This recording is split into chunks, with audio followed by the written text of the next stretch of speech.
السلام علیکم ورحمۃ اللہ وبرکاتہ۔ ناظرین، کسی جنگل میں بندروں کا ایک جھنڈ رہتا تھا۔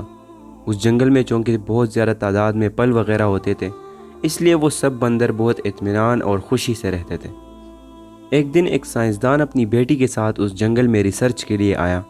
وہاں پر خیمہ نصب کرنے کے بعد سائنسدان تو پودوں کے لیے سیمپل اکٹھے کرنے کے لیے گیا، مگر وہ لڑکی اس خیمے کے تزئین و آرائش کے لیے پیچھے رہ گئی۔ اس نے پہلے زمین پر پرانا قالین بچھایا، اس قالین پر بستر لگایا اور خیمے کے درمیانی ٹیک پر لاٹین لٹکائی، اور اس کے عین نیچے ایک چھوٹی سی میز پر سجاوٹی سیبوں سے بھرا ہوا ایک پیالہ رکھ دیا۔ وہ سیب دکھنے میں بہت زیادہ خوبصورت اور تازہ لگ رہے تھے۔ تمام بندر درختوں پر بیٹھے ان مصنوعی سیبوں کو لالچ سے دیکھ رہے تھے۔ لڑکی خیمے کے سامنے کی جگہ صاف کرنے کے لیے ذرا باہر نکلی تو ایک بندر نے تیزی سے چمٹا مارا اور ایک مصنوعی سیب اٹھا لیا، اور عین اسی وقت لڑکی کی نظر بھی اس پر پڑ گئی۔ لڑکی نے فوراً بندوق کو اٹھا کر نشانہ لیا اور فائر داغ دیا، مگر تمام بندر اتنی دیر میں وہاں سے بھاگ گئے تھے۔ کافی دیر تک بھاگنے کے بعد تعاقب نہ ہونے کا یقین ہونے پر تمام بندر رک گئے۔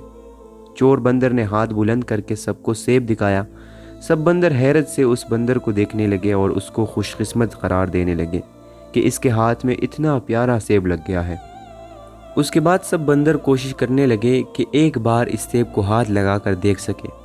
چور بندر نے سب کو چڑکا دیا اور سیب لے کر ایک درخت کی اونچی سی شاخ پر جا کر بیٹھ گیا اور سیب کھانے کے لیے منہ میں لے کر دبایا، مگر یہ مصنوعی سیب تھا، سخت پلاسٹک کا بنا ہوا تھا، جسے چبانے سے بندر کے دانتوں میں درد ہونے لگا۔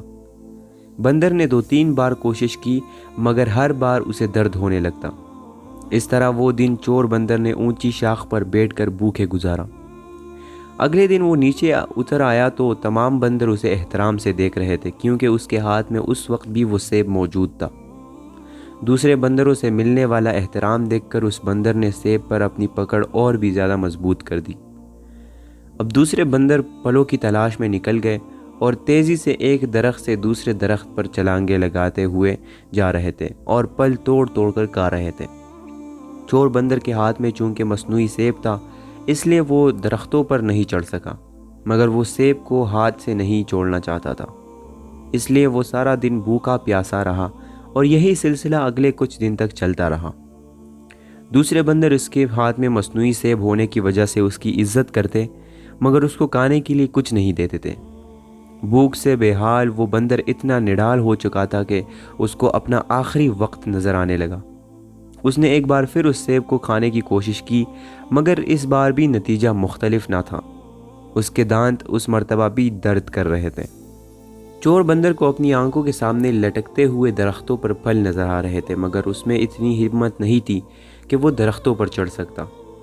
آہستہ آہستہ اس کی آنکھیں ہمیشہ کے لیے بند ہو گئی، اور جان نکلتے ہی اس کی گرفت مصنوعی سیب پر ڈھیلی ہو گئی، اور وہ مصنوعی سیب اس کے ہاتھ سے نکل کر زمین پر گر گیا۔ شام کو جب سارے بندر واپس آئے تو انہوں نے اس کی لاش دیکھی۔ اس کی لاش پر کچھ آنسو بہائے، افسوس کیا اور اس کی لاش کو پتوں سے ڈھانپ کر دفن کر دیا۔ ابھی وہ اتنا کر رہے تھے کہ ایک دوسرے بندر کو وہی مصنوعی سیب ملا، اور اس نے اپنا ہاتھ بلند کر کے سب کو سیب دکھایا۔ ناظرین، اس دنیا کی مثال بھی اس پلاسٹک کی سیب کی طرح ہے کہ اس دنیا سے حاصل کچھ نہیں ہوتا، جبکہ اس کو دیکھنے والے اس سے بہت زیادہ متاثر ہو رہے ہوتے ہیں، اور دنیا کو ہاتھ میں رکھنے کا دعویدار بالآخر اس دنیا سے خالی ہاتھ چلا جاتا ہے، اور یہ کہ جھوٹا دکھاوا انسان کو پہلے تھکا دیتا ہے اور پھر اسے مار ڈالتا ہے۔ اللہ سبحانہ و تعالی ہمیں سمجھنے کی اور نیک عمل کرنے کی توفیق عطا فرمائے، اور ہمارے گناہوں کو معاف فرمائے، آمین۔ والسلام علیکم ورحمۃ اللہ وبرکاتہ۔